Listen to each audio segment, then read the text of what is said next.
মুসলমানি পরিচয় ভুলে গিয়ে আজকে দলের পরিচয় নিজেকে প্রকাশ করতে চায়। মনে রাখবেন, একটা মুসলমানের সবচাইতে বড় পরিচয় সে মুসলমান। এর চেয়ে বড় কোনো দলের পরিচয় হতে পারে?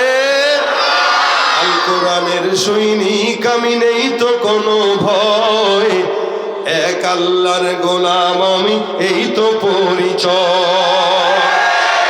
আল কোরআনের সৈনিক আমি, নেই তো কোনো ভয়, এক আল্লাহর গোলাম আমি, এই তো পরিচয় আমার, এই তো পরিচয়। এই পৃথিবীর সবই নকল, এই পৃথিবীর সবই নকল, আসল কিছুই নয়, এক আল্লাহর গোলাম আমি, এই তো পরিচয় আমার, এই তো পরিচয়। কোরআন হাদিস শাসনতন্ত্র রাসূল আমার নেতা, উৎসাহ মোর চিরমলান ইতিহাস বীর গাথা।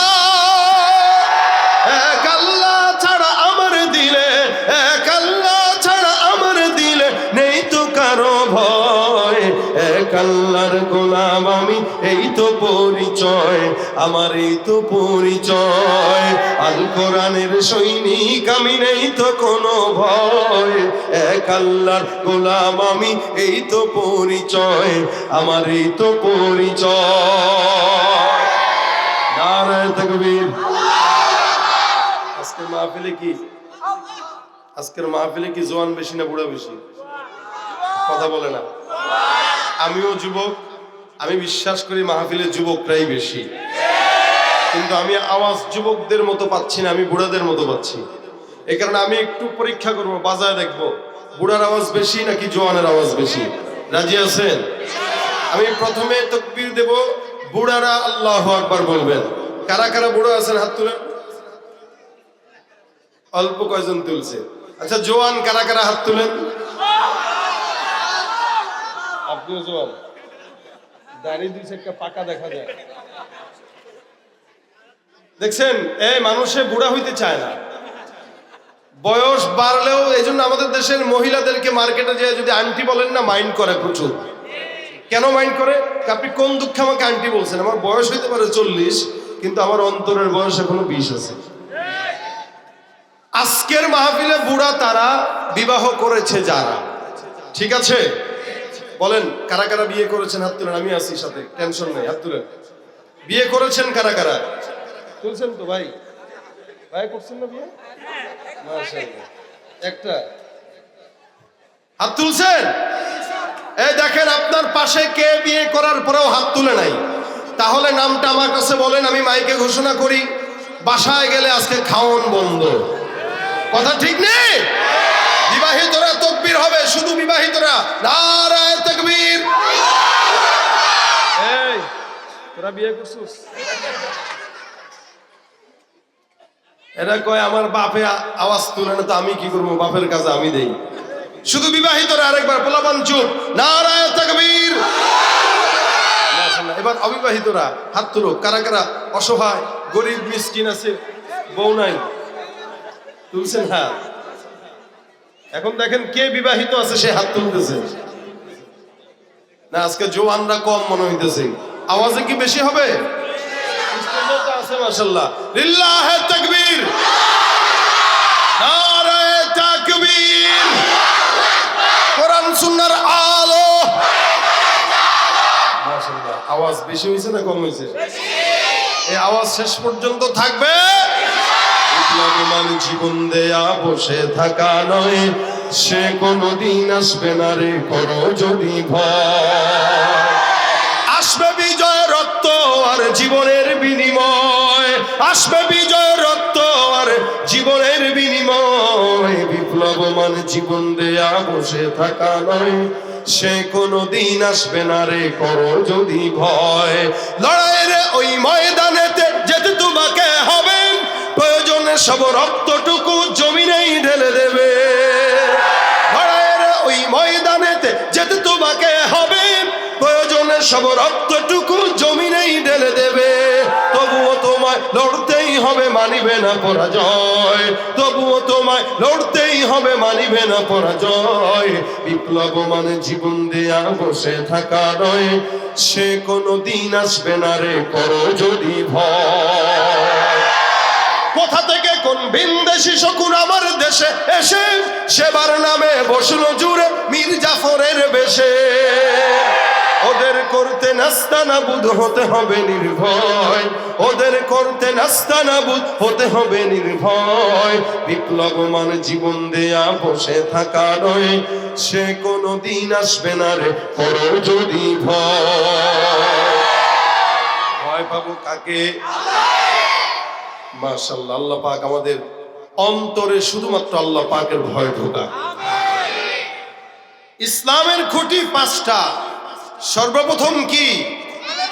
কালেমা, ঈমান। আল্লাহ পাক বলেন প্রত্যেকটা মানুষ যারা অদৃশ্যের উপরে আল্লাহকে বিশ্বাস করে তারাই হলো মুমিন। তারাই কি? মুমিন।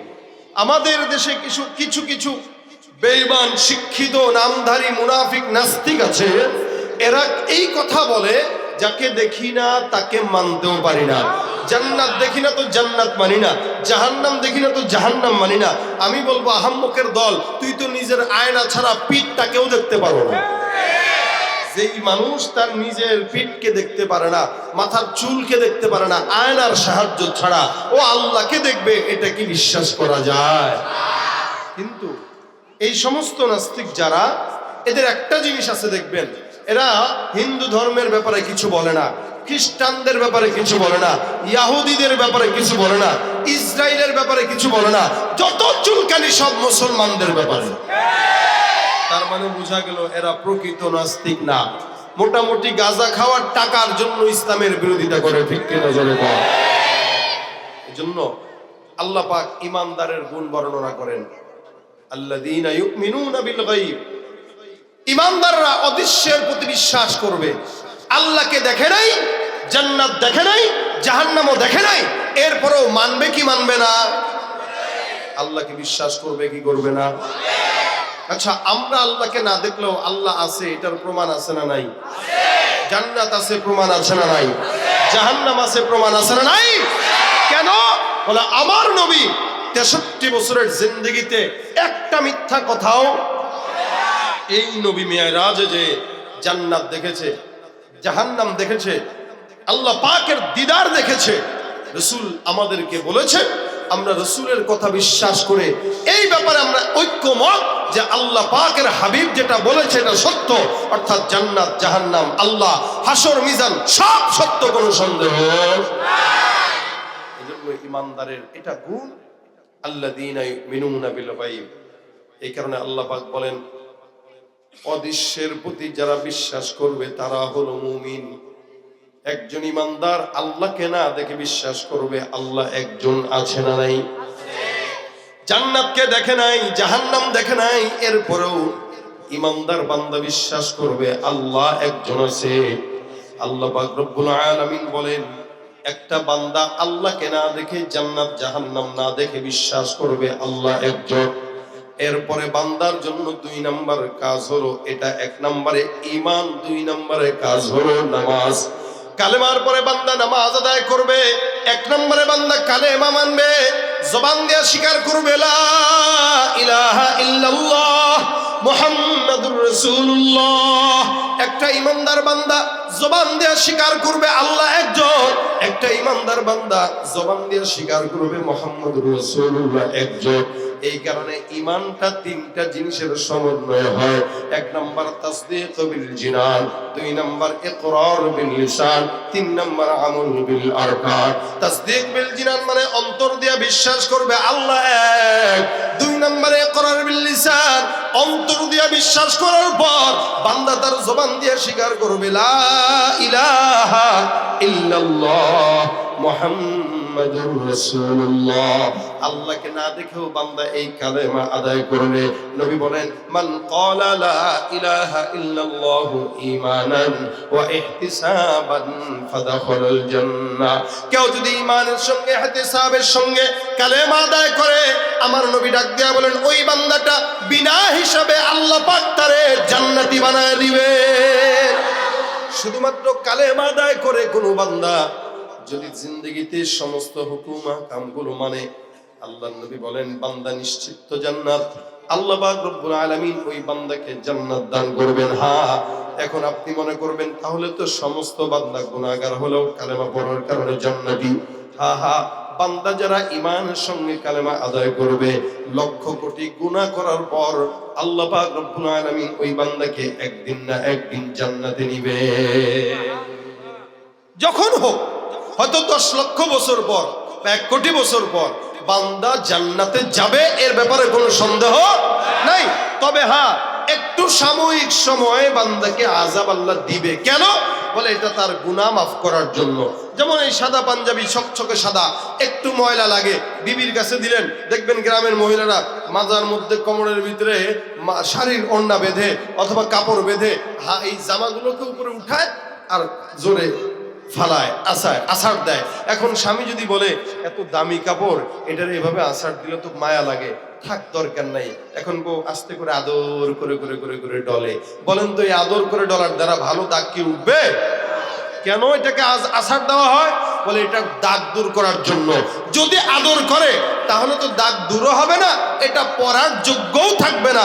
সুতরাং এটাকে যা করা হয় মহব্বতেই করা হয়, যোগ্য বানানোর জন্যই করা হয়।